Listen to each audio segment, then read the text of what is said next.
aqui.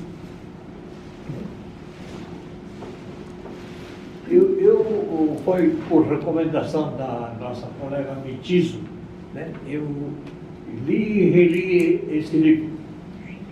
Tem muita coisa aqui que aparece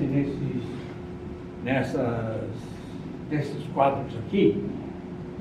Ele foi preparado para o momento agora que o senhor Miyagi se referiu, é a respeito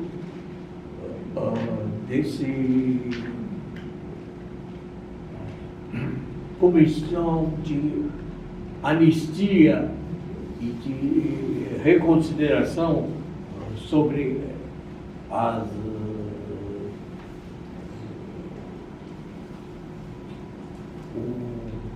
pressão que sofreram os nossos pais na época da guerra, e que normalmente nós ouvimos falar quando era criança, né? Mas ficou esquecido. Por exemplo, eu lembro muito bem que os meus pais falavam que no Tokyo wa ne, Nihonjin wa Nihongo o harasenakatta.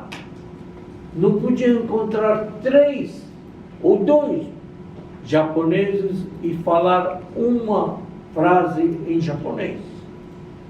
E que eram, se fosse detectado, tinham olheiros e eles eram presos. Então, nesse livro, o Sr. Kishimoto, né, o nosso colega,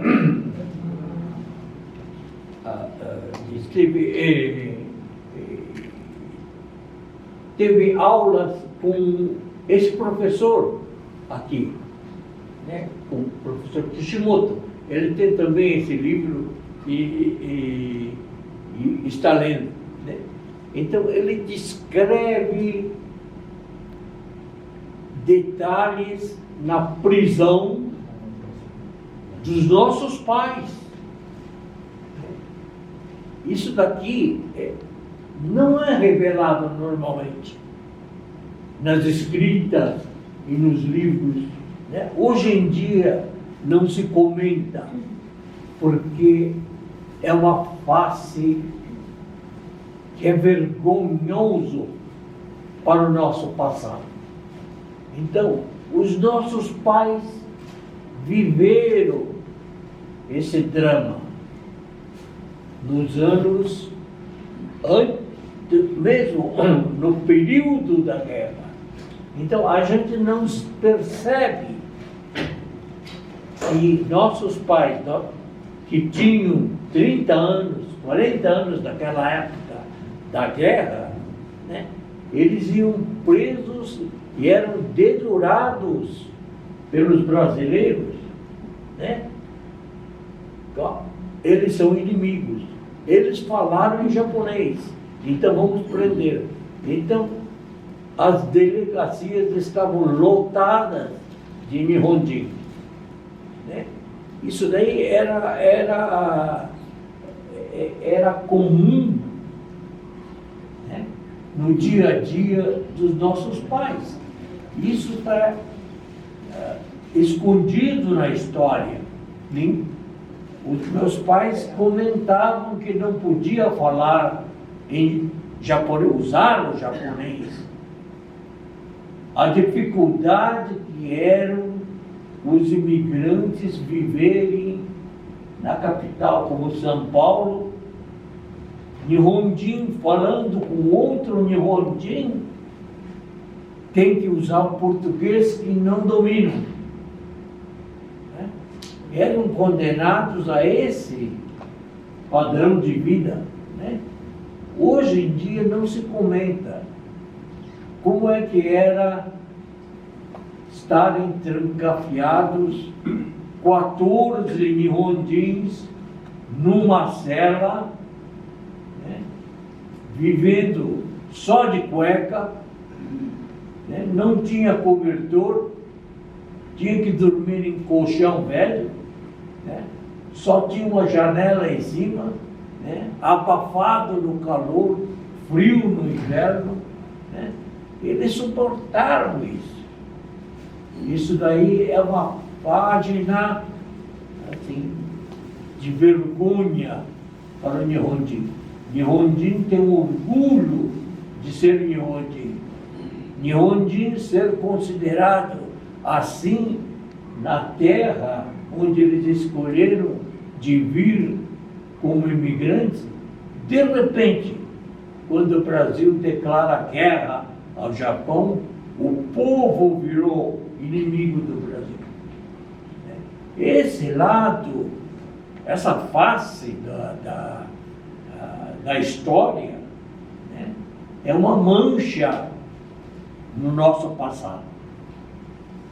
Não dá para negar.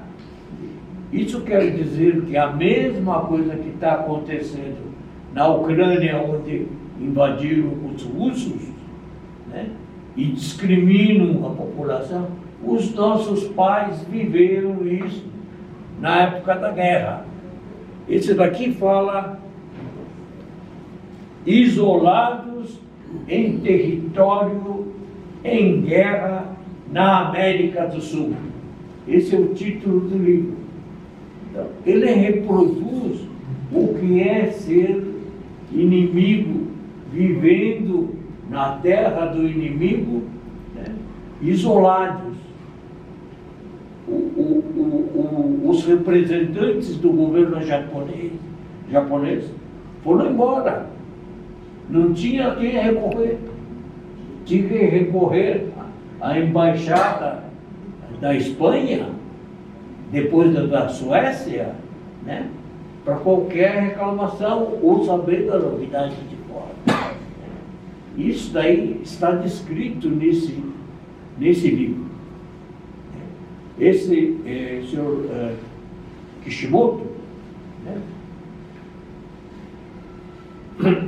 ele era professor numa grande escola de língua japonesa, né, que estava em Pinheiros. O Kenji Takemoto chegou a estudar nessa escola em Pinheiros. Muitos dos nossos colegas estudaram nessa escola. Milhares deles passaram. Até um certo momento era tudo normal, ia no Nihongaku, normal. De repente, o Brasil declara guerra ao Japão. Entra em guerra. De repente, Nihonjin não pode conversar com outro Nihonjin usando o japonês. Eram presos, né? E eram caçoados, né, por serem japoneses.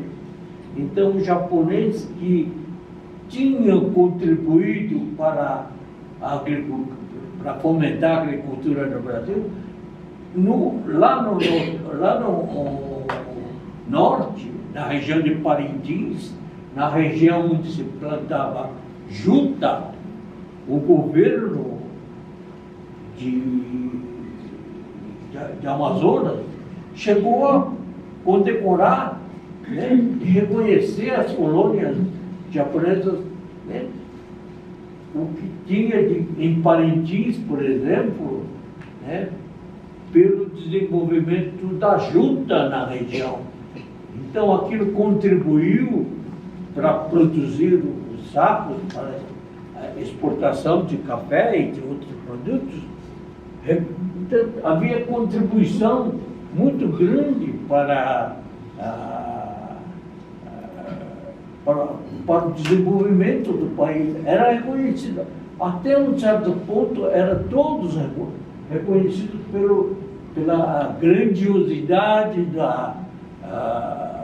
de benefício que o imigrante japonês produzia na agricultura no Brasil. De repente, eles viraram inimigos da nação. Então, essa diferença, essa mudança de atitude, né, é que é surpreendente. Você pode ser... Hoje, os japoneses são tratados com respeito, né, que contribui para o desenvolvimento do país. né? Em diversas áreas. Mas, de repente, eles são inimigos. Quinta coluna, são espiões. Virou. Essa convivência, né, é retratada cruamente nesse livro. Eu fiquei impressionado. Vale a pena ler e ficar, tomar conhecimento daquilo que os nossos pais passaram. Olhando datas, tem projetos, olha, o contexto histórico, perigo amarelo e a intolerância racial. Teve coisa que os nossos pais viveram isso. O Mário Okuhara produziu esse movimento de reconhecimento, né, de que a nação, o Brasil em si, devia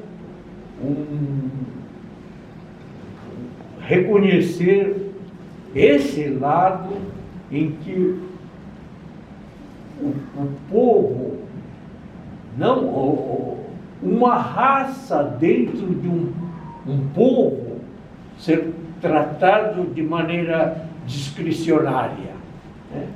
Isso é que está reproduzido nisso daqui, que consta nesse movimento do dia 25 de julho. Parece que é apenas um movimento de reconhecimento, mas não. Os nossos pais passaram por isso. Tinham vergonha de ser Nihonjin em terra brasileira, na América do Sul, porque eram apontados como inimigos. Esse lado é um lado importante e que nós não devemos esquecer. Isso daqui parece que é um chacoalhão que Kishimoto, na época da guerra, pelo anos 1942, 43, né? Ele tinha 30 e poucos anos, né? Ele sentia esse lado e dizia que não ensinar a língua, proibir o ensino da língua japonesa, né, aqui no país, né, como provocava assim, maldade, né, crueldade, era uma punição muito severa demais, né? Ele teve coragem de escrever isso dentro da prisão, na cela. Ele foi preso, e preso ele escreveu esse livro, que foi proibido. Ele foi ameaçado de ser deportado. Mas o livro que ele escreveu da prisão, né, esgotou em 10 dias uma tiragem de 2.000 exemplares. Duvido que algum escritor Nikkei de hoje em dia, escrevendo alguma coisa em português, venda 2.000 livros em 10 dias, escrito em japonês. Ele escreveu em japonês na prisão, dizendo o porquê os niseis deveriam estudar a língua japonesa. Teve a coragem de dizer isso enquanto existência de escolas japonesas no Brasil foram proibidos, como foi escrito pelo Sr. Miyagi, né? Nesse ambiente de pressão, de discriminação e de isolamento dos japoneses, nossos pais né? Nós temos diferença de idade com nossos pais dos 30 anos, mais ou menos. Quando nós nascemos, os nossos pais deveriam ter uns 30 anos. Com essa diferença de idade, eles viveram esses dias de dificuldade, né? Isso é que dói ler um livro como esse. É preciso dar mais esquecido. Hoje em dia, quase ninguém comentava ou comenta que um dia foram proibidas, né, a abertura de escolas de língua japonesa para menores de 14 anos. Isso existiu, e que se falasse em japonês iam presos. E tem vários casos, milhares deles foram presos. Nós somos agora a Ilha Anchieta. Nesse documento aqui do Mário Okuhara, que ele lista, e que vai para essa sessão de audiência pública no dia 25 de julho, isso já foi uma vez levada a pedido para o Ministério dos Direitos Humanos e foi rejeitado uma vez, mas retornou a esse pedido e agora houve o reconhecimento, né? Essa persistência de buscar uma razão, né? Eu queria cumprimentar o diretor Mário Okuhara, né? Brilhante atuação e um resultado que no dia 25 de julho vai ser assim, em sessão da Comissão de Anistia e de reconhecimento das dificuldades e do excesso, né, produzido contra uma minoria, né, dos japoneses aqui no Brasil, né? Então, a importância com que a gente deve encarar esse movimento que está acontecendo no dia 25 de julho, é preciso que a gente tome consciência de que atrás disso houve uma série de sofrimento da época dos nossos pais. Bom, então eu vou falar muito rapidamente, né? Já foi falado bastante coisa sobre esse assunto. Então, até agora, né, durante a guerra, a comunidade japonesa perdeu muita coisa, né? Como apareceu aqui no vídeo já, a escola japonesa, né, a Associação Japonesa de Santos, foi tomada pelo governo brasileiro, assim como o Hospital Japonês de Santa Cruz também. Mas tanto a escola como o hospital, com esse movimento da comunidade japonesa, dos políticos, foram devolvidos para a comunidade, né? Só que os 585 famílias, 6.500 japoneses que foram retirados à força em 24 horas lá de Santos, até agora o governo brasileiro não falou nada, tá? E por estranho que pareça, a comunidade japonesa no Brasil também parece que evitou de falar sobre esse assunto. Tem vários livros sobre história da comunidade japonesa no Brasil, tal, né, de comemoração de 80 anos, 100 anos, tal. Você folheia esses livros, né, grossos, assim, sobre a comunidade japonesa, mas não toca nesse assunto. É um fato histórico bastante grave. Parece que foi evitado de falar sobre isso, né?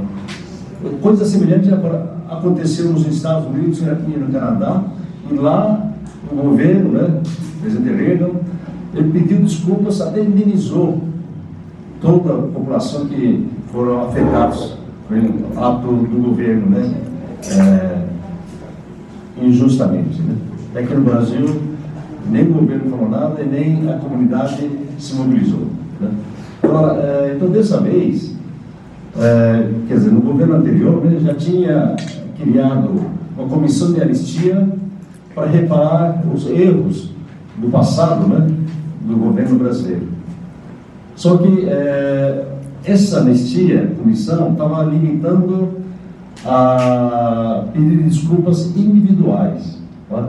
E em 2019, nós fizemos um pedido coletivo, né, para o governo brasileiro pedir desculpas para a comunidade japonesa que foi tratado injustamente. Né? Aí foi indeferido.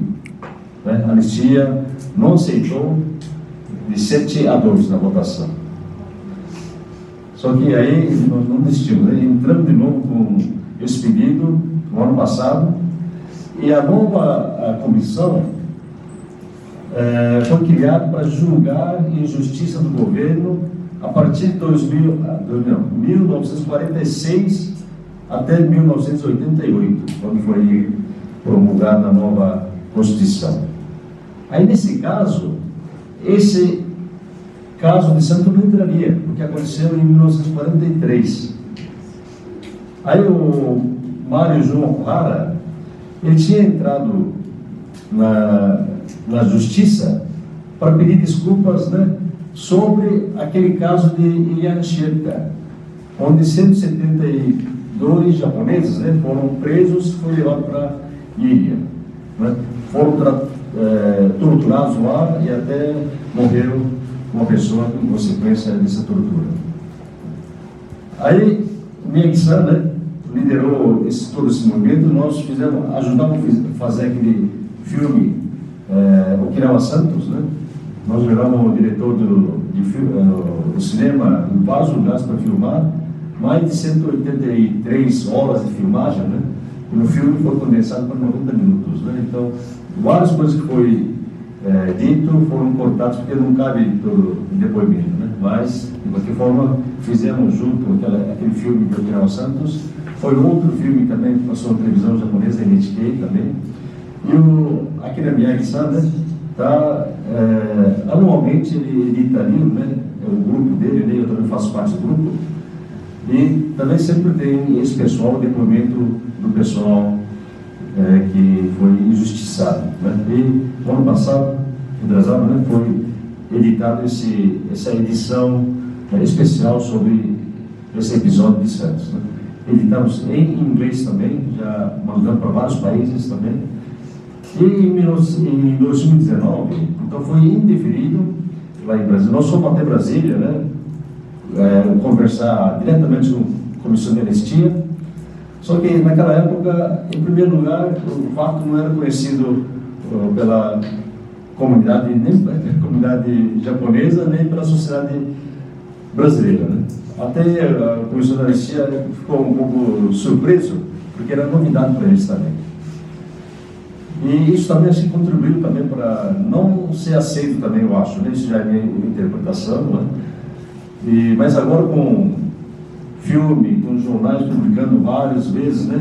E o livro, o Unibush também publicando bastante sobre esse assunto, e também com a insistência do Akira Miyagi, com o Mário Ohara e vários colaboradores, né? O jornalista Fukazawa-san também, várias pessoas colaboraram para divulgar mais esses assuntos, né? Então está criando cada vez mais essa força, né? Então, dessa vez, a gente acredita, né, que vamos conseguir esse pedido de desculpas do governo brasileiro.